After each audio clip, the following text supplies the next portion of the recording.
सिजावल ज़िले के उस्तादन के सलाम तो पेश करियां उन सां गॾु पूरी सिंध जे पूरी दुनिया के उस्तादन के सलाम तो पेश करियां उन्हनि अज़ीम उस्तादन के जिन असांखे पढ़ाए अॼु हिन लाइक़ु बनायो आहे त तव्हांजे साम्हूं आहियूं। उस्ताद पाण त बादशाह न हूंदो आहे मगर उस्ताद बादशाह बनाईंदो आहे। दुनिया जे तरक़ी जो राज़ उस्ताद आहे। ही जेका दुनिया जी तरक़ी कई आहे उनजो सबबु ई उस्ताद आहे। उस्ताद दुनिया अंदर वॾो मक़ाम रखंदड़ आहे। पूरी दुनिया अंदर उस्ताद जी वॾी मञता आहे, वॾी उस्ताद जी इज़त आहे।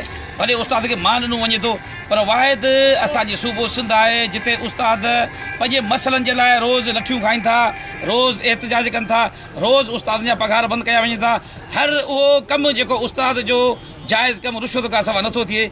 इन जे करे असांजी क़ौम पोइते आहे। ऐं हितां जे हुक्मराननि खे अॼोके ॾींहं जी मुनासिबत सां गुज़ारिश कंदुसि ख़ासि तौर ते असांजे सिंध जे वज़ीर आला खे त तव्हां जीअं अॼु मनसब ते वेठा आहियो उहे के उस्ताद जे करे वेठा आहियो। सिंध जे उस्ताद जा जेके जाइज़ मसइला आहिनि सिंध जे उस्ताद जी मालिकी करियो त सिंध दुनिया अंदरि असां तव्हां सां वाइदो था करियूं, पूरी सिंध जा उस्ताद वाइदो था करियूं त असां सिंध जी तइलीम जी तरक़ीअ लाइ राति ॾींहुं हिकु करे छॾींदासीं। पर जेके असांजा जाइज़ मसइला आहिनि उन जे लाइ असांखे रोडनि ते लठियूं खाइणी थियूं पवनि। सिंध जे उस्ताद जी इज़त करियो, सिंध जे उस्ताद खे इज़त ॾियो त सिंध तरक़ी कंदी, हीउ मुल्क तरक़ी कंदो, दुनिया तरक़ी कंदी।